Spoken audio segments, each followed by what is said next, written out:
ഒരു തുള്ളി രക്തം പോലും മാറ്റിവെക്കാതെ പൂർണ്ണമായി ചൊരിഞ്ഞവനേ,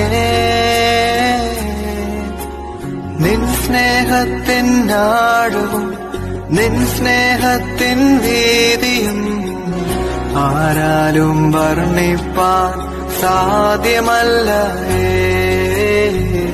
ആരാലും വർണ്ണിപ്പാൻ സാധ്യമല്ല. ദൈവവചന ചിന്തകൾ കേൾക്കുന്ന എല്ലാ മാന്യ ശ്രോതാക്കൾക്കും ക്രിസ്തീയ വന്ദനം. സദൃശവാക്യങ്ങളുടെ പുസ്തകം 3-ാം അധ്യായം 29-ാമത് വചനം. കൂട്ടുകാരൻ സമീപെ നിർഭയം വസിക്കുമ്പോൾ അവൻ്റെ നേരെ ദോഷം നിരൂപിക്കരുത്. വളരെ ആഴമായിട്ടുള്ള ഒരു പ്രസ്താവനയാണ് ഇവിടെ ഓർപ്പിക്കുന്നത്. ജീവിതത്തിൽ സുഹൃത്തുക്കളായി, സ്നേഹിതരായി, മിത്രങ്ങളായി ഒക്കെ മുൻപോട്ട് പോയിക്കൊണ്ടിരിക്കുമ്പോൾ തന്നെ ആ സുഹൃത്തിന് വിരോധമായി ദോഷം നിരൂപിക്കുകയും കൂട്ടുകെട്ടുകൾ ഉണ്ടാക്കുകയും ചെയ്തിട്ട് ആ സ്നേഹിതനെ ആഴമായി ഉപദ്രവിക്കുക എന്ന് പറയുന്നത് അത് പരിഹാരമുണ്ടാക്കുവാൻ കഴിയാത്ത ശാപങ്ങൾക്കും ദോഷങ്ങൾക്കുമുള്ള കാരണമാണ് എന്ന് തന്നെയാണ് നമ്മെ ഓർമ്മപ്പെടുത്തുന്നത്.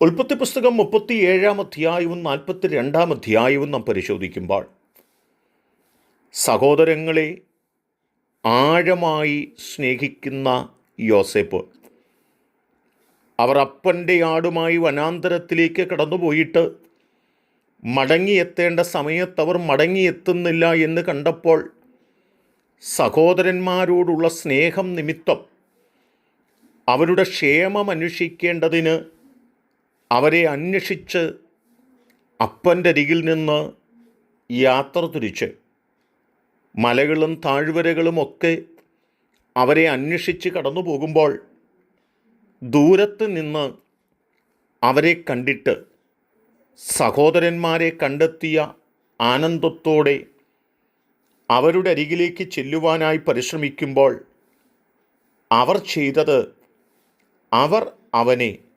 ദൂരത്ത് നിന്ന് കണ്ടിട്ട് അവനെ കൊല്ലേണ്ടതിന് അവൻ അടുത്തു വരുന്നതിന് മുൻപ് അവന് വിരോധമായി ദുരാലോചന ചെയ്തു എന്നുള്ള പദമാണ്.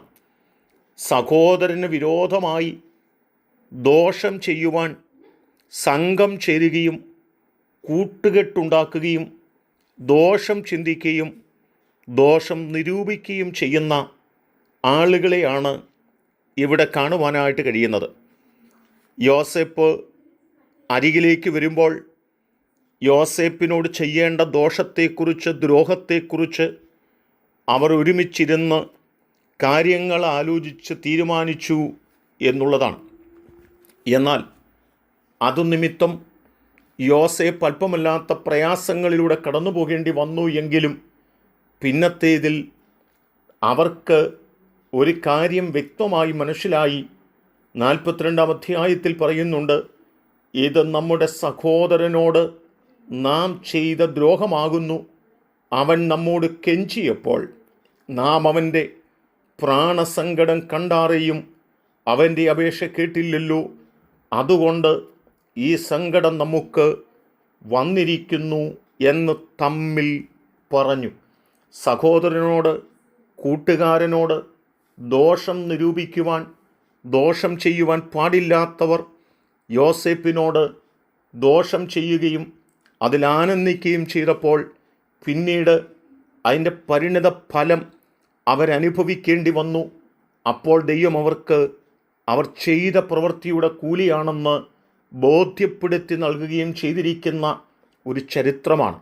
എന്നെ കേൾക്കുന്ന പ്രിയപ്പെട്ടവരെ, നാം കൂട്ടുകാരന് നേരെ ദോഷം നിരൂപിക്കുന്നവരും ദോഷം പ്രവർത്തിക്കുന്നവരുമായി തീരുന്നുവെങ്കിൽ പരിണിത ഫലം നാം തന്നെ അനുഭവിക്കേണ്ടി വരുമെന്ന് തിരിച്ചറിഞ്ഞുകൊണ്ട് നാം നമ്മുടെ കൂട്ടുകാരന്, നമ്മുടെ സഹോദരന്, മറ്റുള്ള ആർക്കും ദോഷം നിരൂപിക്കുന്നവരും ദോഷം ചെയ്യുന്നവരുമായി തീരാതെ നിഷ്കളങ്കതയോടെ ജീവിച്ച് ദൈവാനുഗ്രഹങ്ങൾ അനുഭവിപ്പാൻ ദൈവം മുമ്പിൽ നമ്മെ തന്നെ സമർപ്പിക്കുന്നവരാകാം. അതിനെൻ്റെ കേൾവിക്കാരെ ദൈവം സഹായിക്കട്ടെ. കരുണയുള്ള ദൈവമേ, നല്ല കർത്താവേ, ഞങ്ങൾ കൂട്ടുകാരന് നേരെ ദോഷം നിരൂപിച്ച് യോസേപ്പിൻ്റെ സഹോദരന്മാർ നിന്ദിക്കപ്പെട്ടതുപോലെ ആയിത്തീരാതെ സഹോദരനോട് നന്മ ചെയ്യുന്നവരായി തീരുവാൻ ഞങ്ങളെ സഹായിക്കണം. കർത്താവ് അങ്ങനെ ചെയ്യുന്നത് കൊണ്ട് സ്തോത്രം.